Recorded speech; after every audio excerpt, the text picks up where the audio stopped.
Ellie and Kate and the South Fork Fishing and Hunting Club, and the other one is Ellie and Kate and the Magical Christmas Tree. And it's because the Christmas tree talks. But that one's really unique because you have the characters from 1889 looking at 2016 Johnstown through 1889 eyes. That was very, very fun to write. It's just unique because I had to research, did they have drinking straws? They went to a place we have here in Johnstown called Coney Island and had hot dogs. They went to church, and of course Kate was very upset that God's house was locked because the church did survive, and she couldn't get in, where in 1888 that church would have been open all the time, where now it's not. So it's kind of neat. It's a nice, fun all book. This information can be found online? Yes. The books are available on Amazon. So if you go to Amazon.com and then you search for my name, you can find these books. Do you have a website? No, I just sell on Amazon. Oh. I'm relatively new to publishing, so I know I need to get one. I just haven't done that. Most of my stuff is on Facebook. So if you look me up on Facebook, or if you type in Pandora's Box of Love or the 1889 Johnstown Flood, you'll find stuff there. Okay, good. So, yeah, instead of having a website of my own, I just decided to use Facebook because there's just so much social media right there and so many connections I have. And so many groups there that you and I both belong to that one can promote one's books in, as well as discuss all kinds of interesting topics as well. Oh, absolutely. I do have a group of 11,000 people. We speak of reincarnation, and we're light workers where we reach out and help people, try to lift people up and reach out to people who are hurting or children with memories of past lives. My 1889 flood books and my passion for that flood was born when my eldest was 10 years old. That would have been 16 years ago. Asked me to go to a part of Johnstown where I've never been. Well, she's never been. She never was, because we kind of live up in the country. And she told me the names of who lived in a bunch of houses, how old they were, what they did for a living, and some other information about them that a 10-year-old should not know. And so next day I wrote all this down. She took me to a couple different places. I wrote all the information down. I went into the local library, into the Pennsylvania room, which is our closed stacks of historical documents, pulled out the city directory for 1889, and all the information she gave me matched perfectly. And that started me on a quest for information. I've since redone the 1889 Johnstown City Directory. I've merged the maps of before and after the flood to see who got hurt, who was fine, what businesses and buildings survived and which didn't. I have redone the flood victim list to add some more victims. I found a lot of the victims that they say now that are missing, and I found where they were. So it's been a long 16 years of researching this flood, and I'm going to be working with my editor Graham, and we're going to be putting out a major book for adults here. It's probably going to take a year or two to get it complete, but once my life settles down again, we'll be working on that and try to get that together and get it done, and then hopefully turn that into a movie. So that's kind of I have a question. Sure. Do you know anything about the contemporary politics of Johnstown? The politicians of the day? You mean in 1889? Right. Yeah, I do. They were, dear Lord, what was his name? Well, essentially my question is, were the politicians aware of this problem before the flood happened, or did they just not care, or what was going on? Yes, they did. The dam that broke, the dam was built for the canal system. The canal system came through Johnstown originally. A man who bought the property for Johnstown realized a lot of money could be made if they could bring people to Johnstown. So he contacted the canal system, and people who were putting the canal system together and said, hey, I'll give you the land. You can put the canal right through here. So, of course, they did. And so everybody came through, including Samuel Clemens came through. Everybody that was anybody came into Johnstown. They had shows, they had movie houses, everything. It was really an amazing time to be alive. What happened was the railroad was finished just about the time they finished this dam, so the dam was abandoned. You had the people who started the South Fork Fishing and Hunting Club, who actually were from the Duquesne. Many of them were from the Duquesne Club in Pittsburgh. they bought this dam and they fixed it. Instead of fixing it correctly, it had broken, had some issues before. Instead of fixing it correctly, they fixed it with horse manure and straw and some rocks. Nothing that was done the way it should have been done. And I'm not an expert on dams or anything, but I just know the little bit that I've read, it should have been fixed with hardened dirt and clay, and there's definitely a way it should be done, but it wasn't done properly. And so it didn't have what it needed. And who was overseeing that repair of the dam? That would have been members of the South Fork Fishing and Hunting Club, and it was a brand new person who had graduated, and he just didn't have the knowledge. They wanted to, back then, because they didn't have the experiences we have today, I don't think they really thought that it was going to break. The people at Johnstown were always afraid of the dam. It was always, the dam's going to break, the dam's going to break. In fact, the night that the dam did break, they sent a message down from South Fork that the dam was going to break, and at one point, the paperwork was thrown away because they didn't believe it could really happen, and they didn't send it on to Johnstown, where Johnstown would have had several hours warning. They just didn't have the warning, and people just didn't believe it was going to happen, but of course it did. And what the people of Johnstown knew, there was a problem. They knew there was going to be a problem with Lake Conemaugh because it was so high up that if anything happened, it would wipe the town out. So there was a man named Daniel Morrell who was kind of like the father of Johnstown. Everybody loved him.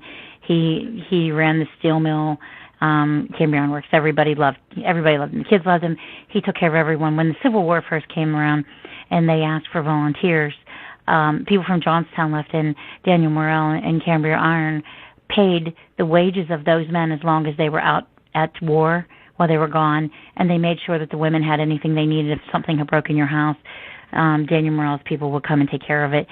They really, really took care of Johnstown. He really, if there was a father of Johnstown, it would definitely be Daniel Morrell. But he did die before the flood. He was part of a meeting, and they said, that Johnstown wasn't in danger from their dam, is what the people from the South Fork Fishing and Hunting Club had said. But Daniel Morrell definitely felt that it was a danger.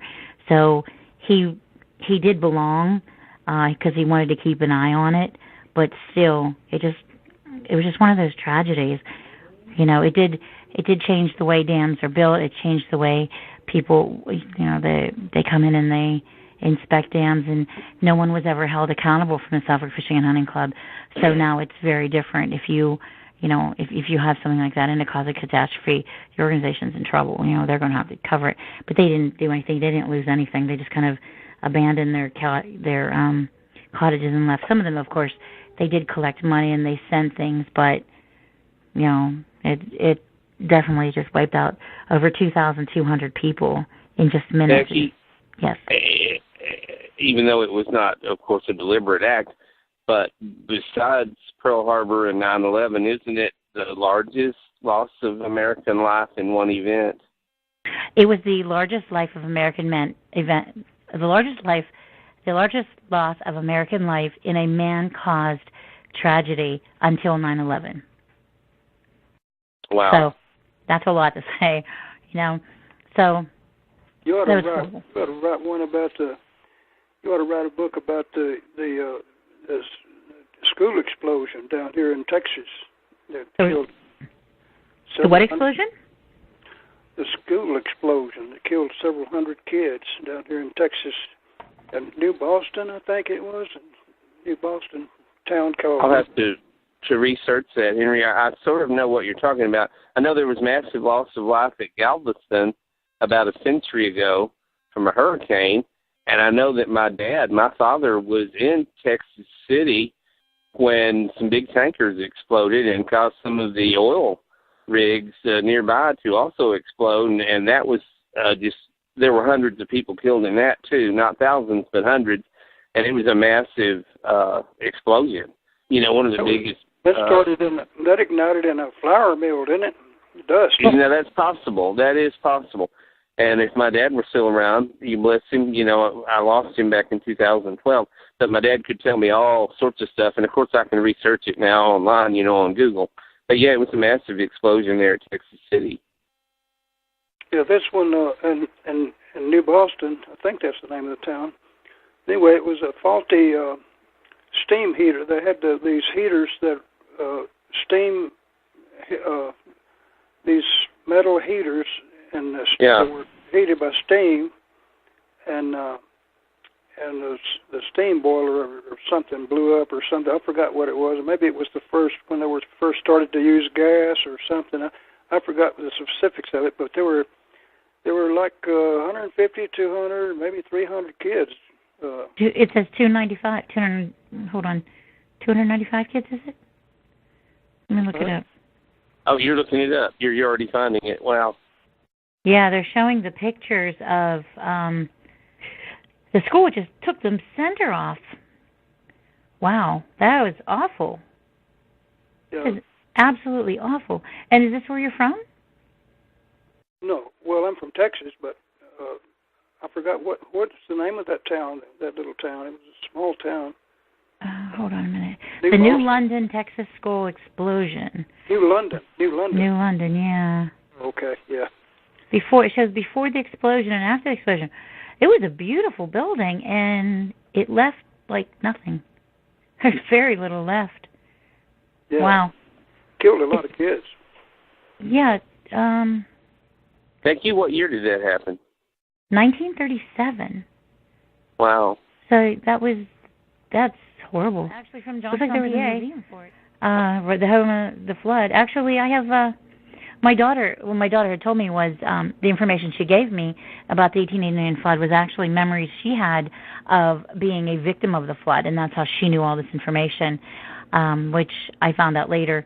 And then I had a past life regression with Wendy Williams, and I discovered that I actually had been a member of the Southwark Fishing and Hunting Club, and that I felt all these years that I had felt that I was responsible for the flood, and that was one of the reasons why my passion was so intense. For 15 years, I literally lived and breathed this flood, and after I had the regression, I started handling it much better. It's still my passion because I do feel that there are victims who have not been honored that deserve to be honored, and so as far as doing other events, I probably won't because this is kind of near and dear to my heart. But I'm telling you, this one with the school children is horrendous. Mm. Wow. I mean, it's best to stay with what you know and what you're interested in anyway. Yeah, yes. Actually, my great-grandmother was a chambermaid at the Southwark Fishing and Hunting Club. My great-grandfather sold meats and vegetables and stuff there, and they both worked for my grandmother worked baling hay for the man who was the caretaker of the club. So it's very interesting. It's unique to see what happened and how people did the corruption that was involved back then. Even they started collecting money for Johnstown, and the first was it 250 or 300? The first large sum of money went to a logging company that lost logs during the flood, nowhere near Johnstown. Has anybody ever made a movie about that flood? There's several movies, probably at least 100 books. There's a lot about the flood. There's a lot out there just because it was so, it just changed so much about life. I mean, if you read it, if you research it at all, if you want to read probably the best book out there right now is The Johnstown Flood by David McCullough. That's really good. A lot of the other ones were kind of slapped together and they were sensationalized. So I try to I make sure that everything is historically accurate. So when my kids are going to, in my books, they're going to a certain business, say to buy ice cream, that existed. You know, the interesting thing I discovered is the class of 1889 of Johnstown, in the end after the flood, had exactly one girl who graduated, and the whole town turned out for her. Has anyone ever made a movie about the Donner Party? The Donner? Yeah, there is actually one. The Donner Dinner Party? No, the Donner the Tragedy. Part of all my books is all the characters interact with each other. Mm-hmm. So when Ellie and Kate come to 2016 Johnstown, they interact with the people who are in Pandora's Box of Love. So any of my books that I've written, they're all kind of linked together, which is kind of interesting. That should be an interesting one there. I give books for birthday parties. For birthdays. Mm-hmm. That's what I typically give someone is a book that I think will be meaningful to them. That's a great gift. Books are amazing. You could ignite the passion for reading, kind of like J.K. Rowling said. She's my hero, one of my heroes. Well, she was a single mom, had nothing, and she wrote Harry Potter and changed how people look at books, which is just awesome. Yeah, I've never read one of her books. I guess I should, but I don't read fiction. I only read. I don't have time. I'm so old. I don't have time. Well, what was your favorite book of all time? My favorite book. Let's see, golly, there's so many. I think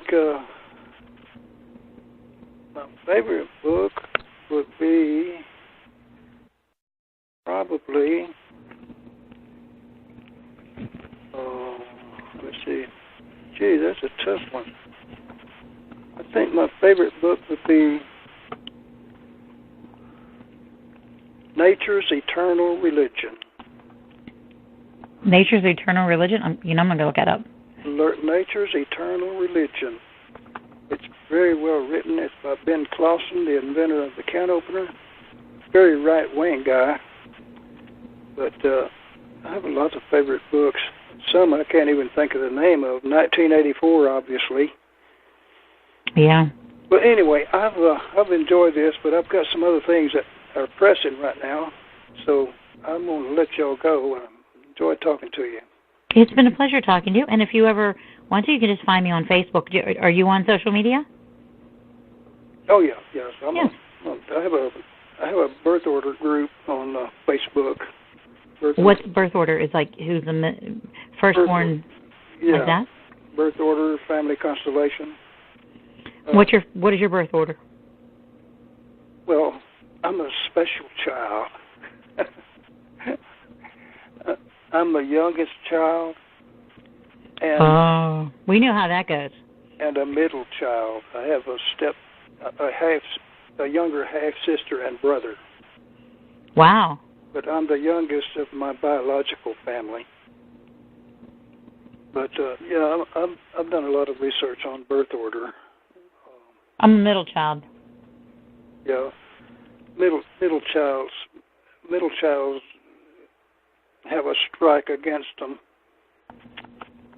Generally speaking, not always. Well, we're the ones that always are trying to please everyone. Right. If you notice, all the famous people and the rich people and everything are all only child or firstborn child. I've got to go. So. Well, it's been a pleasure talking to you.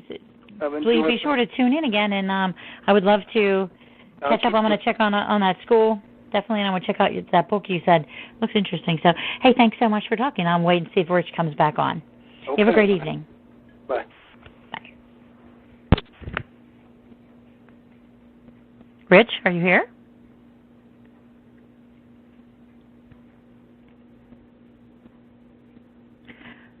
Rich Vernadeau is away to technical difficulties, so I'd like to thank you all for listening to his show this evening.